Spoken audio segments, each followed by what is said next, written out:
especially the government of Pakistan.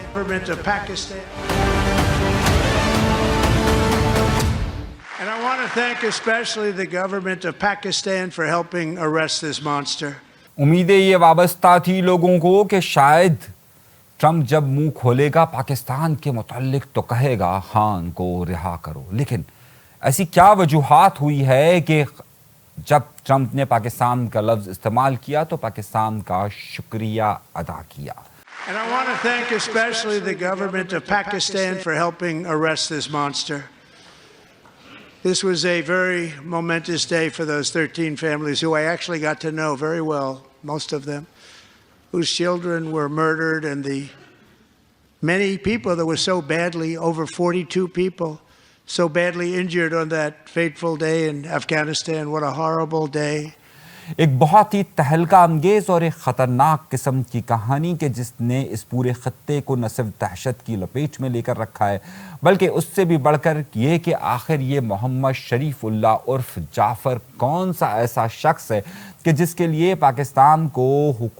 की हुकूमत का शुक्रिया अदा किया गया है. आइए पूरी कहानी की तफसीलात में आपको बताने से पहले आपसे एक छोटी सी दरख्वास्त करूंगा कि अगर आपने चैनल सब्सक्राइब नहीं किया तो सब्सक्राइब ज़रूर कर लीजिए.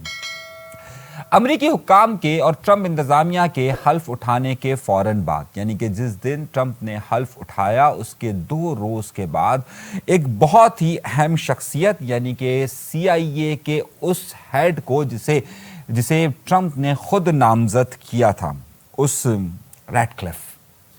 रैटक्लिफ ने 2 दिन के बाद, यानी कि जिस दिन ट्रंप ने हल्फ उठाया है उसके 2 दिन के बाद पाकिस्तान के खुफिया इदारों से राब्ता किया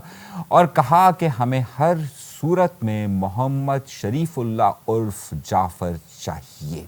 आखिर ये बात क्या थी और क्यों कर थी, ज़रा इसको समझिए और उसके बाद आपको मैं बताऊंगा कि आखिर ये मोहम्मद शरीफुल्लाह या जिसे जाफ़र के नाम से कहा जाता है वो शख्स कौन है.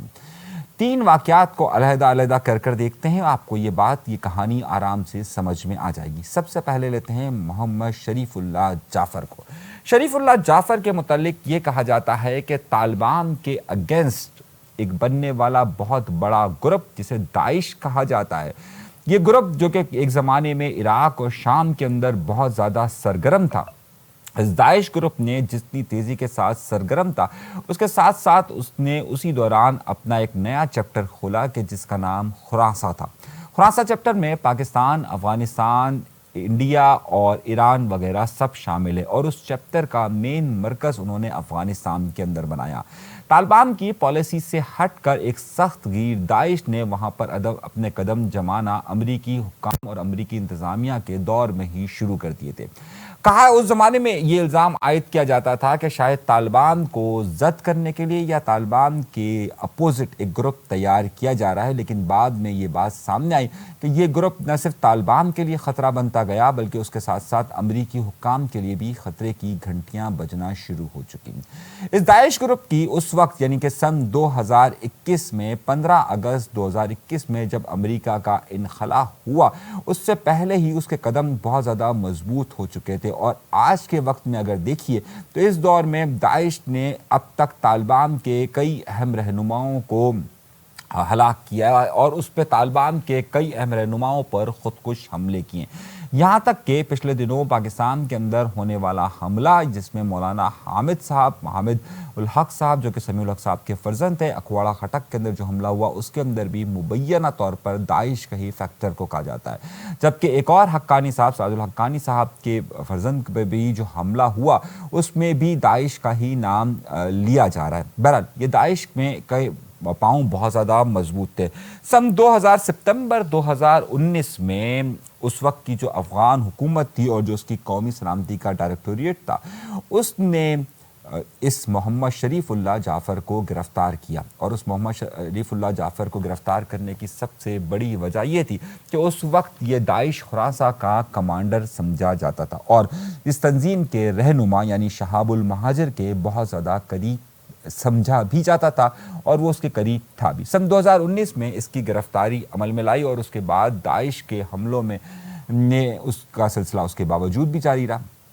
15 अगस्त 2021 को जिस वक्त طالبان نے کنٹرول حاصل کرنا شروع کیا، عین اسی وقت جیل سے یہ لوگ فرار ہو گئے، جس میں پاکستان میں اس وقت جو ٹی ٹی پی کہی جاتی ہے یا فتنہ الخوارج جسے کہا جاتا ہے، اس کے بھی کئی رہنما اس وقت جیل سے فرار ہونے میں کامیاب ہو گئے تھے، اور اسی میں ہی محمد شریف اللہ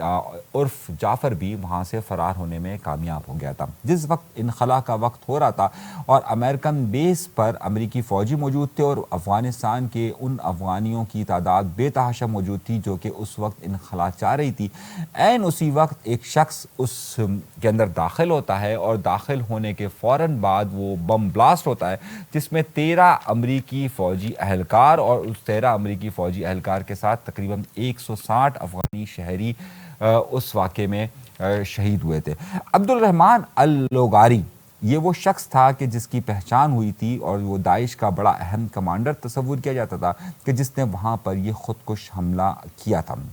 اگر آپ سن 2024 میں جو ایک رپورٹ شائع ہوئی تھی، اس میں بھی اس بات کا ذکر کیا گیا تھا کہ عبدالرحمن اللوگاری ہی وہ شخص تھا کہ جس نے خودکش حملہ کیا تھا، لیکن اس خودکش حملے کی تیاری اور اس حملے کے لیے تمام جو چیزیں تھیں، جو ماسٹر مائنڈ تصور کیا جا رہا تھا، وہ اس شخص کو تصور کیا جا رہا تھا کہ جو کہ جیل سے فرار ہوا تھا، یعنی کہ محمد شریف اللہ جعفر، اور اس کی تلاش جاری تھی۔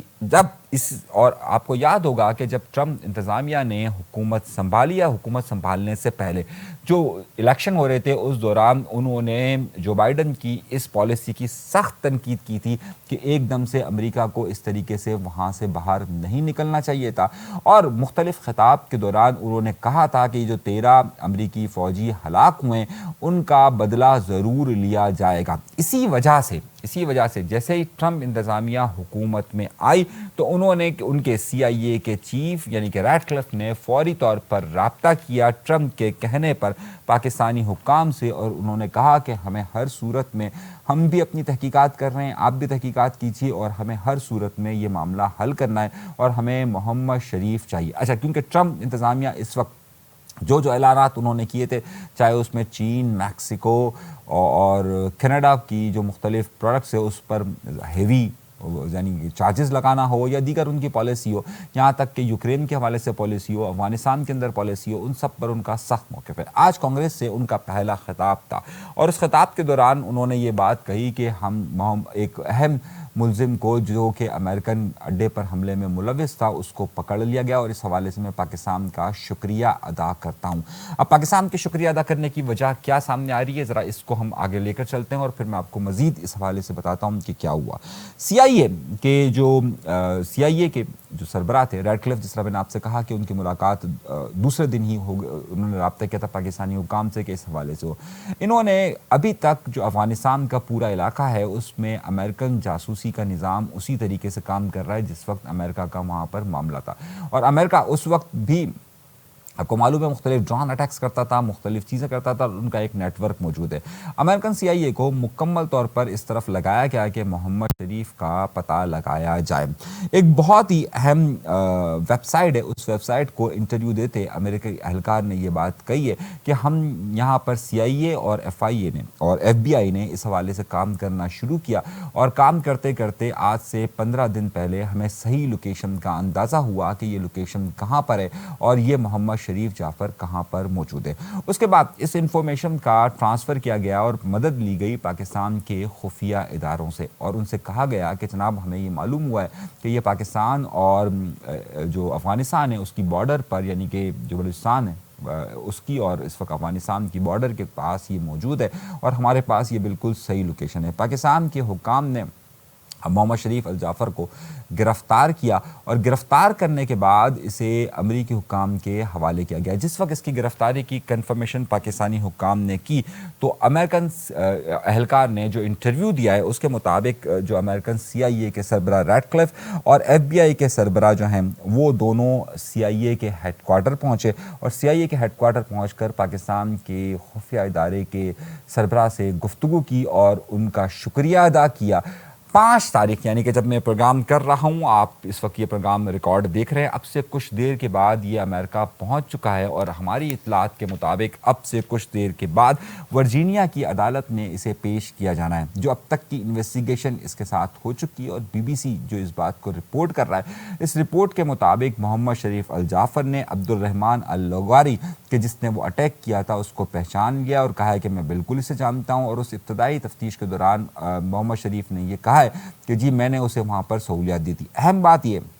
कि अब तक की जो इन्वेस्टिगेशन हुई है मोहम्मद शरीफ के साथ, उसमें ये बात भी वाज़े सामने आई है कि जो रूस के दारुल हुकूमत मॉस्को के अंदर 2024 के अंदर अटैक हुआ था, जो थिएटर्स के अंदर अटैक हुआ था जिसमें काफ़ी लोग हलाक हुए थे, उसमें भी इसने इकरार किया है कि उसमें भी मेरा इन्वॉल्वमेंट शामिल था। और अब ये बात कही जा रही है कि जनाब ये सारा मुकदमा 5 यानी अभी मैं जब आपसे गुफ्तगू कर रहा हूँ उसके कुछ देर के बाद, अभी ज़ाहिर इस वक्त अमेरिका के अंदर रात होगी जब मैं प्रोग्राम रिकॉर्ड कर रहा हूँ, सुबह के वक्त ये इतलात हम तक पहुँच रही है कि वर्जीनिया की अदालत में उसे पेश किया जाएगा। अब ये मामला है क्या और ये इसकी नौयत आगे चलकर क्या होगी? पहली बात, ज़ाहिर इस वक्त जो बहुत ज़्यादा स्ट्रिक्ट हुए हैं ट्रंप, वो इस बारे में हुए हैं कि जो जो उन्होंने ऐलानात किए उसको हतमी शक्ल दी जाए और इसी वजह से पाकिस्तान के हुक्काम से उनका रब्ता भी हुआ था और ये गिरफ्तारी भी हुई है। पाकिस्तान